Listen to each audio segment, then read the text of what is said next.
Cannabis, terapêutica ou tóxica? Será a cannabis uma espécie de néctar dos deuses com propriedades medicinais milagrosas ou apenas mais uma droga tóxica e nociva para o ser humano? Vamos descobrir.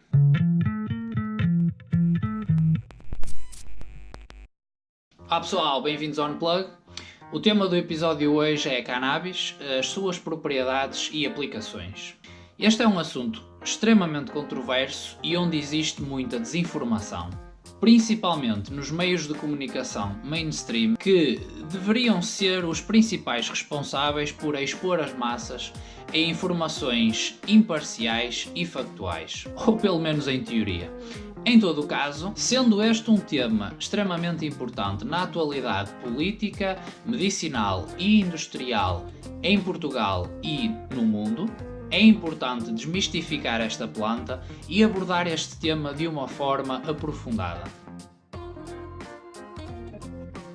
O uso da cannabis é mencionado um pouco por todo o mundo há milénios. As primeiras referências escritas do uso desta planta para fins medicinais encontram-se no Compêndio da Matéria Médica Chinesa, que se estima ter sido escrita em 2700 antes da Era Comum pelo lendário imperador chinês Shen Nung, que foi assim, de certa forma, o primeiro farmacologista, que conduzia experiências com plantas para registar os seus vários efeitos na saúde. Ele documentou cerca de 100 diferentes condições que respondem bem à cannabis, incluindo artrite gotosa, reumatismo e malária. Na Índia, os Vedas, que são uma coleção de textos hindu, considerados a literatura religiosa mais antiga do mundo e cujas estimativas mais conservadoras os colocam entre 2000 e 1400 antes da Era Comum,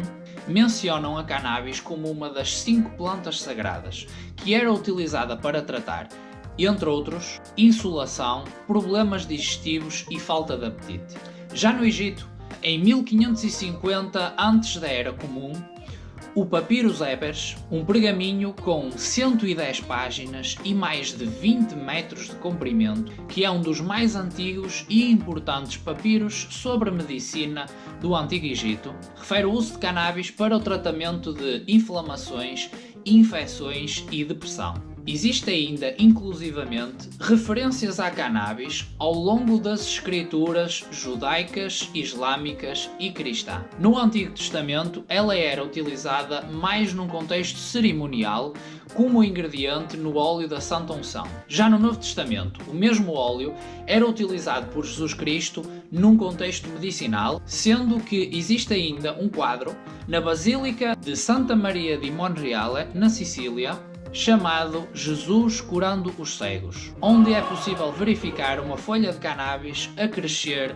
sobre as pessoas envolvidas. Curiosamente, estudos recentes em animais demonstram o potencial dos cannabinoides, que são os compostos químicos presentes na cannabis, no retardamento da degeneração da retina. Mais recentemente, milhares de estudos científicos demonstram o potencial da cannabis no tratamento de náusea, vômitos, falta de apetite, esclerose múltipla, epilepsia, vários tipos de cancro, Alzheimer, Parkinson, autismo, depressão, dependência de opiáceos, controlo de dor crónica e muitos outros.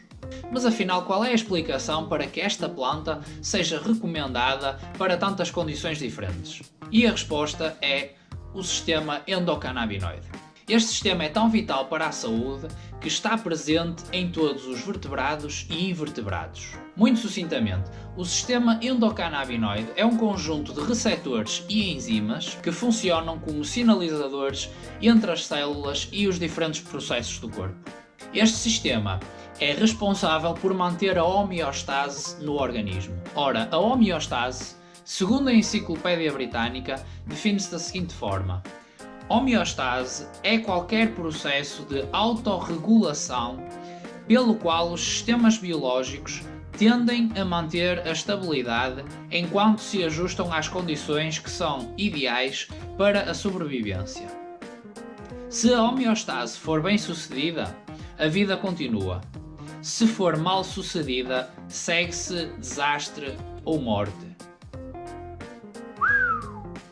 O nome endocannabinoide vem da própria planta, onde endo significa interno e cannabinoide, que se refere a um composto químico que tenha interação com os receptores. Ou seja, o corpo humano interage com os mais variados compostos químicos presentes na cannabis através deste sistema endocannabinoide, mas também tem a capacidade de gerar internamente os seus próprios cannabinoides. É importante ainda mencionar a extraordinária sinergia entre todos os cannabinoides presentes na planta e o nosso corpo, produzindo um autêntico efeito entourage, conforme explica o neurologista Ethan Russo na sua revisão da literatura publicada no British Journal of Pharmacology relativamente a estes compostos. Exibem efeitos terapêuticos únicos que podem contribuir para os efeitos de entourage de extratos medicinais à base de cannabis. A utilização de cannabis não supervisionada implica, contudo, alguns cuidados, principalmente entre adolescentes. Apesar de já ter sido desmentido, continua a ser muito debatido o facto de que o uso intensivo de cannabis durante a adolescência pode levar a déficits cognitivos, designadamente perdas de memória e baixo QI. Num outro estudo, igualmente muito debatido, foi demonstrada uma correlação entre o uso intensivo de cannabis na adolescência e a incidência de distúrbios psiquiátricos em jovens com predisposição genética, conforme explica o Dr. Ron Barsley, um dos autores do estudo. A nossa investigação demonstra que a cannabis tem um risco diferencial em indivíduos suscetíveis versus não suscetíveis.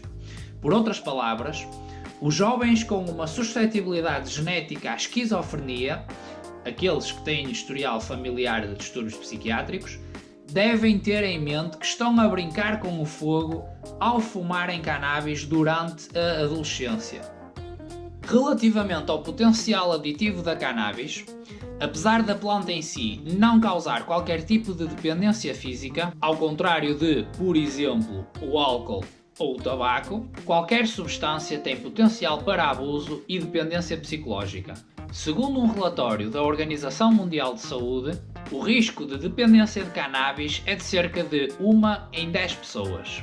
De referir ainda que existem vários fatores que contribuem para este risco não relacionados com a substância em si. Segundo a revista internacional Drug and Alcohol Dependence, os principais indicadores que contribuem para o abuso e dependência da cannabis são morte parental antes dos 15 anos, estatuto socioeconómico desfavorecido e uso de referência de outras drogas ilícitas.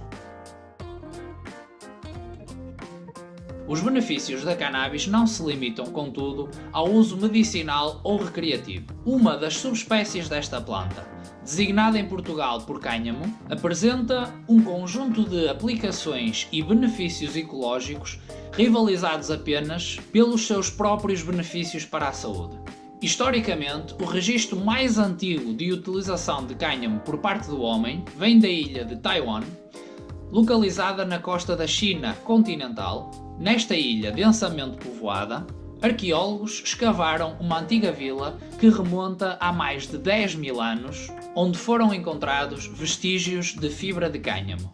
E desde então o seu uso está documentado um pouco por todo o mundo. Desde a China antiga, que usava as fibras do cânhamo para produzir roupas e mais tarde papel, passando por Japão, Índia, Pérsia, Egito, Roma e muitos outros. O uso da cannabis e do cânhamo na antiguidade, e quando digo antiguidade, refiro-me até à sua proibição a uma escala global nos finais do século XX, era transversal a todos os continentes e encarado de uma forma absolutamente natural. De tal forma que Barney Whorf, professor de Geografia e Ciências Atmosféricas na Universidade do Kansas, disse numa entrevista: a ideia de que esta é uma droga maligna é uma fabricação muito recente. E o facto de ser ilegal é uma verdadeira anomalia histórica. Algumas das principais vantagens do cânhamo na agricultura e no meio ambiente são: quando cultivado para a produção de combustíveis de biomassa, pode fornecer todas as nossas necessidades de gás, petróleo e carvão, e acabar de vez com a dependência de combustíveis fósseis. Os combustíveis de biomassa oferecem uma alternativa limpa aos combustíveis fósseis, nenhum óxido de enxofre é libertado, quer durante a pirólise ou a combustão. O Boletim número 404 da USDA, que é o Departamento da Agricultura dos Estados Unidos da América, delineou um processo para a produção de papel usando celulose e demonstrou que o cânhamo poderia substituir 40 a 70% de todo o papel de celulose. Meio hectare de cânhamo produz tanto a celulose para papel quanto quase 2 hectares de árvores ao longo de um período de 20 anos. O tecido de cânhamo é mais forte, mais durável, mais quente e mais absorvente que o algodão. A fibra de cânhamo natural e orgânica respira e é reciclável, ao contrário das fibras sintéticas à base de petróleo. É uma cultura extremamente económica para cultivo, uma vez que é altamente resistente a pragas e, como tal, não necessita de pesticidas. Necessita de pouca irrigação e, consequentemente, é relativamente resistente a períodos de seca. O cânhamo é também uma alternativa limpa e biodegradável aos plásticos feitos a partir de combustíveis fósseis tóxicos e pode ainda ser utilizado para fazer materiais de construção, sendo estes bastante leves, à prova de água e fogo, isolantes e altamente resistentes.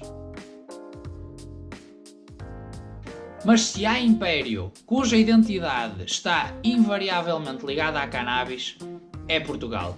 Foi precisamente a fibra do cânhamo que permitiu o fabrico de velas e cordames para as naus, mas uma das principais inovações foi na caravela, onde as tábuas do convés eram revestidas com cânhamo desfiado e uma camada de alcatrão ou piche para melhorar a resistência à água, que juntamente com técnicas de navegação melhoradas nos catapultaram definitivamente para o período dos descobrimentos e consequentemente consagraram Portugal como o maior império à escala planetária. Durante o período dos descobrimentos, está igualmente documentado o papel preponderante da cannabis, quer nas rotas de comércio, como especiaria utilizada nas transações, quer pelas suas qualidades medicinais. Em 1970, Portugal alinhou finalmente na política internacional, influenciada de forma avassaladora pelos Estados Unidos da América, de proibição e tolerância zero contra as drogas. A criminalização durou até meados de 2001, quando foi finalmente introduzida a lei que descriminalizou o uso de drogas ilegais em quantidades inferiores ao consumo individual correspondente a 10 dias, mas que, contudo, manteve a proibição. Quem é que faz estas leis, meu? E finalmente, em agosto de 2018, entrou em vigor o diploma que estabelece o quadro legal para a utilização de cannabis para fins medicinais.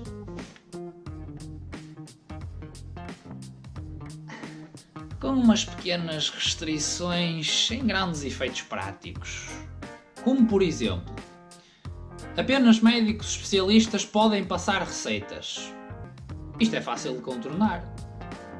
Paga-se uma fortuna e vamos ao privado. Próxima. Apenas pode ser prescrita depois de frustradas todas as alternativas disponíveis no mercado. Ok, pronto, pode demorar um bocadinho.